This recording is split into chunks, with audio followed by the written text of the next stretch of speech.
أشرقت نفسي بنور من فؤادي حينما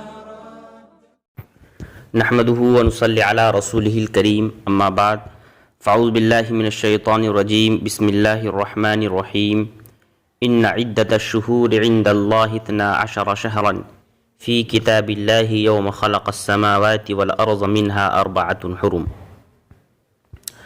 محترم سامعین، یوں تو سال کے 12 مہینے اور ہر مہینے کے 30 دن اللہ تعالیٰ کے پیدا کیے ہوئے ہیں، لیکن اللہ جل شانہ نے اپنے فضل و کرم سے پورے سال کے بعض ایام کو خصوصی فضیلت عطا فرمائی ہے، اور ان ایام میں کچھ مخصوص احکام بھی مقرر فرمائے ہیں۔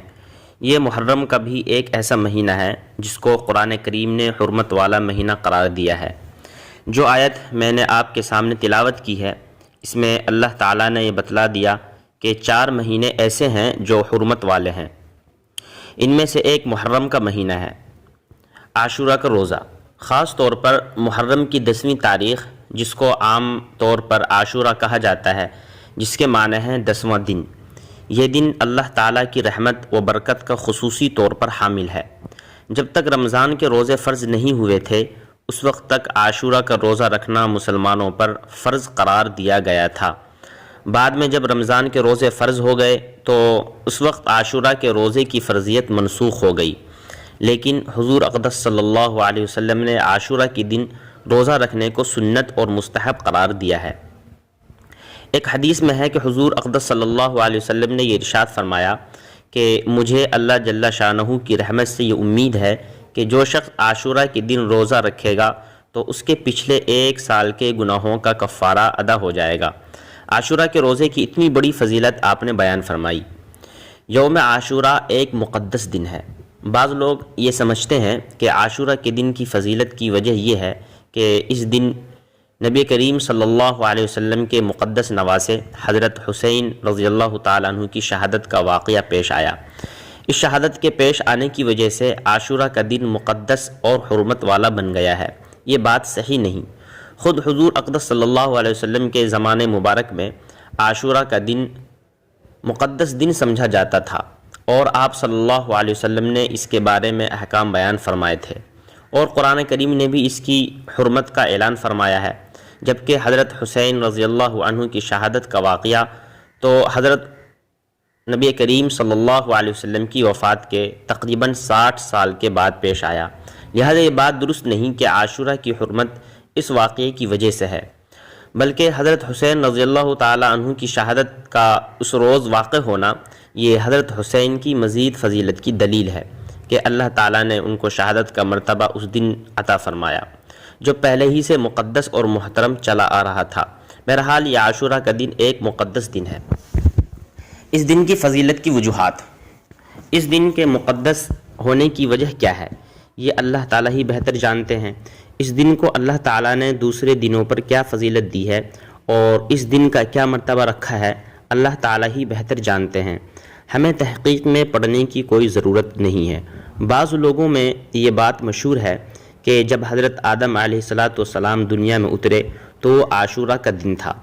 جب نوح علیہ السلام کی کشتی طوفان کے بعد خشکی میں اتری تو وہ عاشورہ کا دن تھا۔ حضرت ابراہیم علیہ السلام کو جب آگ میں ڈالا گیا اور اس آگ کو اللہ تعالیٰ نے ان کے لیے گلزار بنا دیا تو وہ عاشورہ کا دن تھا، اور قیامت بھی عاشورہ کے دن قائم ہوگی۔ یہ باتیں لوگوں میں مشہور ہیں، لیکن ان کی کوئی اصل اور بنیاد نہیں ہے۔ کوئی صحیح روایت ایسی نہیں ہے جو یہ بیان کرتی ہو کہ یہ واقعات عاشورہ کے دن پیش آئے تھے۔ حضرت موسیٰ کو فرعون سے نجات ملی۔ صرف ایک روایت میں ہے کہ جب حضرت موسیٰ علیہ السلام کا مقابلہ فرعون سے ہوا اور پھر حضرت موسیٰ علیہ السلام دریا کے کنارے پر پہنچ گئے اور پیچھے سے فرعون کا لشکر آ گیا تو اللہ تعالیٰ نے اس وقت حضرت موسیٰ علیہ السلام کو حکم دیا کہ اپنی لاٹھی دریا کے پانی پر ماریں۔ اس کے نتیجے میں دریا میں 12 راستے بن گئے، اور ان راستوں کے ذریعے حضرت موسیٰ کا لشکر دریا کے پار چلا گیا، اور جب فرعون دریا کے پاس پہنچا اور اس نے دریا میں خشک راستے دیکھے تو وہ بھی دریا کے اندر چلا گیا، لیکن جب فرعون کا پورا لشکر دریا کے بیچ میں پہنچا تو وہ پانی مل گیا، اور فرعون اور اس کا پورا لشکر غرق ہو گیا۔ یہ واقعہ عاشورہ کے دن پیش آیا۔ اس کے بارے میں ایک روایت موجود ہے جو نسبتاً بہتر روایت ہے، لیکن اس کے علاوہ جو دوسرے واقعات ہیں ان کے عاشورہ کے دن میں ہونے پر کوئی اصل اور بنیاد نہیں۔ فضیلت کے اسباب کو تلاش کرنے کی ضرورت نہیں، جیسا کہ میں نے عرض کیا کہ اس تحقیق میں پڑھنے کی ضرورت نہیں ہے کہ کس وجہ سے اللہ تعالیٰ نے اس دن کو فضیلت بخشی، بلکہ یہ سب اللہ جل شانہ کے بنائے ہوئے ایام ہیں۔ وہ جس دن کو چاہتے ہیں اپنی رحمتوں اور برکتوں کے نزول کے لیے منتخب فرما لیتے ہیں، وہی اس کی حکمت اور مصلحت کو جاننے والے ہیں۔ ہمارے اور آپ کے ادراک سے ماوراء بات ہے، اس لیے اس بحث میں پڑھنے کی ضرورت نہیں ہے۔ اس روز سنت والے کام۔ البتہ اتنی بات ضرور ہے کہ جب اللہ تعالیٰ نے اس دن کو اپنی رحمت اور برکت کے نزول کے لیے منتخب کر لیا تو اس کا تقدس یہ ہے کہ اس دن کو اس کام میں استعمال کیا جائے جو کام نبی کریم صلی اللہ علیہ وسلم کی سنت سے ثابت ہو۔ سنت کے طور پر اس دن کے لیے صرف ایک حکم دیا گیا ہے کہ اس دن روزہ رکھا جائے۔ چنانچہ ایک حدیث میں حضور اقدس صلی اللہ علیہ وسلم نے فرمایا کہ اس دن میں روزہ رکھنا گزشتہ 1 سال کے گناہوں کا کفارہ ہو جائے گا۔ بس یہ ایک حکم سنت ہے، اس کی کوشش کرنی چاہیے کہ اللہ تعالیٰ اس کی توفیق عطا فرمائے، آمین۔ یہودیوں کی مشابہت سے بچیں۔ اس میں ایک مسئلہ اور بھی ہے، وہ یہ کہ حضور اقدس صلی اللہ علیہ وسلم کی حیات طیبہ میں جب بھی عاشورہ کا دن آتا تو آپ صلی اللہ علیہ وسلم روزہ رکھتے، لیکن وفات سے پہلے جو عاشورہ کا دن آیا تو آپ صلی اللہ علیہ وسلم نے عاشورہ کا روزہ رکھا اور ساتھ میں یہ ارشاد فرمایا کہ 10 محرم کو ہم مسلمان بھی روزہ رکھتے ہیں اور یہودی بھی روزہ رکھتے ہیں، اور یہودیوں کے روزہ رکھنے کی وجہ وہی تھی کہ اس دن چونکہ بنی اسرائیل کو اللہ تعالیٰ نے حضرت موسیٰ علیہ السلام کے ذریعے فرعون سے نجات دی تھی، اس کے شکرانے کے طور پر یہودی اس دن روزہ رکھتے تھے۔ بہرحال حضور اقدس صلی اللہ علیہ وسلم نے ارشاد فرمایا کہ ہم بھی اس دن روزہ رکھتے ہیں اور یہودی بھی اس دن روزہ رکھتے ہیں، جس کی وجہ سے ان کے ساتھ ہلکی سی مشابہت پیدا ہو جاتی ہے۔ اس لیے اگر میں آئندہ سال زندہ رہا تو صرف عاشورہ کا روزہ نہیں رکھوں گا بلکہ اس کے ساتھ ایک روزہ اور ملاؤں گا، 9 محرم یا 11 محرم کا روزہ بھی رکھوں گا تاکہ یہودیوں کی مشابہت ختم ہو جائے۔ ایک کے بجائے 2 روزے رکھیں۔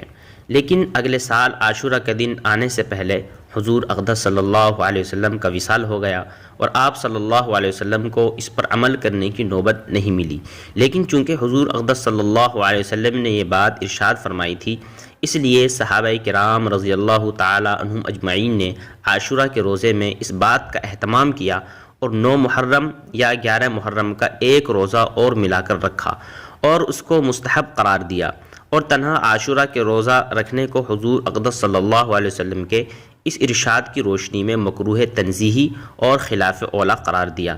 یعنی اگر کوئی شخص صرف عاشورہ کا روزہ رکھ لے تو گنہگار نہیں ہوگا بلکہ اس کو عاشورہ کے دن روزہ کا ثواب ملے گا، لیکن چونکہ آپ صلی اللہ علیہ وسلم کی خواہش 2 روزے رکھنے کی تھی، اس لیے اس خواہش کی تکمیل میں بہتر یہ ہے کہ ایک روزہ اور ملا کر 2 روزے رکھ لیے جائیں۔ عبادت میں بھی مشابہت نہ کریں۔ رسول اللہ صلی اللہ علیہ وسلم کی اس ارشاد میں کہ ہمیں ایک سبق اور ملتا ہے، وہ یہ کہ غیر مسلموں کے ساتھ ادنا مشابہت بھی حضور اقدس صلی اللہ علیہ وسلم نے پسند نہیں فرمائی، حالانکہ وہ مشابہت کسی برے اور ناجائز کام میں نہیں تھی بلکہ ایک عبادت میں مشابہت تھی کہ اس دن جو عبادت وہ کر رہے ہیں ہم بھی اس دن وہی عبادت کر رہے ہیں، لیکن آپ صلی اللہ علیہ وسلم نے اس کو بھی پسند نہیں فرمایا۔ کیوں؟ اس لیے کہ اللہ تعالیٰ نے مسلمانوں کو جو دین عطا فرمایا ہے وہ سارے ادیان سے ممتاز ہے اور ان پر فوقیت رکھتا ہے، لہٰذا ایک مسلمان کا ظاہر و باطن بھی غیر مسلم سے ممتاز ہونا چاہیے۔ اس کا طرز عمل، اس کی چال ڈھال، اس کی وضاقتہ، اس کے اعمال، اس کے اخلاق، اس کی عبادتیں وغیرہ ہر چیز غیر مسلموں سے ممتاز ہونی چاہیے۔ چنانچہ احادیث میں یہ احکام جا بجا ملیں گے جس میں حضور اقدس صلی اللہ علیہ وسلم نے فرمایا کہ غیر مسلموں سے الگ طریقہ اختیار کرو۔ مثلا فرمایا مشرکین جو اللہ تعالیٰ کے ساتھ دوسروں کو شریک ٹھہراتے ہیں ان سے اپنا ظاہر و باطن الگ رکھو۔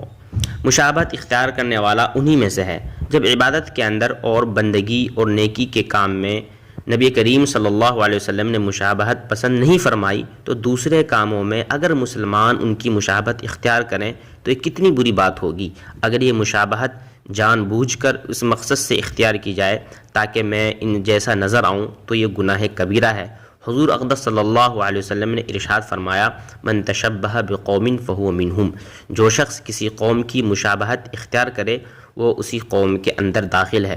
مثلا اگر کوئی شخص انگریزوں کا طریقہ اس لیے اختیار کرے تاکہ میں دکھنے میں انگریز نظر آؤں تو یہ گناہ کبیرہ ہے، لیکن اگر دل میں یہ نیت نہیں ہے کہ میں ان جیسا نظر آؤں بلکہ ویسے ہی مشابہت اختیار کر لی تو یہ مکروہ ضرور ہے۔ عاشورہ کے روز دوسرے اعمال ثابت نہیں۔ بہرحال اس مشابہت سے بچتے ہوئے عاشورہ کا روزہ رکھنا بڑی فضیلت کا کام ہے۔ عاشورہ کے دن روزہ رکھنے کا حکم تو برحق ہے، لیکن روزے کے علاوہ عاشورہ کے دن لوگوں نے جو اور اعمال اختیار کر رکھے ہیں ان کی قرآن کریم اور سنت میں کوئی بنیاد نہیں۔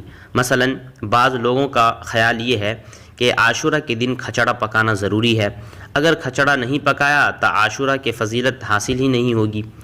اس قسم کی کوئی بات نہ تو حضور اقدس صلی اللہ علیہ وسلم نے بیان فرمائی اور نہ ہی صحابہ کرام رضی اللہ عنہم نے تابعین اور بزرگان دین سے اس پر سنا اور نہ ہی اس پر عمل کیا۔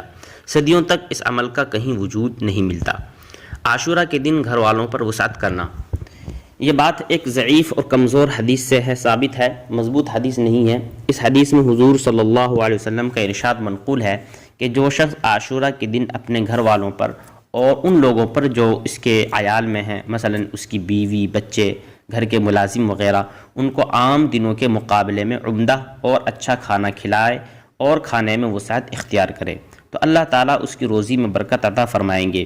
یہ حدیث اگرچہ سند کے اعتبار سے مضبوط نہیں ہے، لیکن اگر کوئی شخص اس پر عمل کرے تو کوئی مضائقہ نہیں، بلکہ اللہ تعالیٰ کی رحمت سے امید ہے کہ اس عمل پر جو فضیلت بیان کی گئی ہے وہ انشاءاللہ حاصل ہوگی۔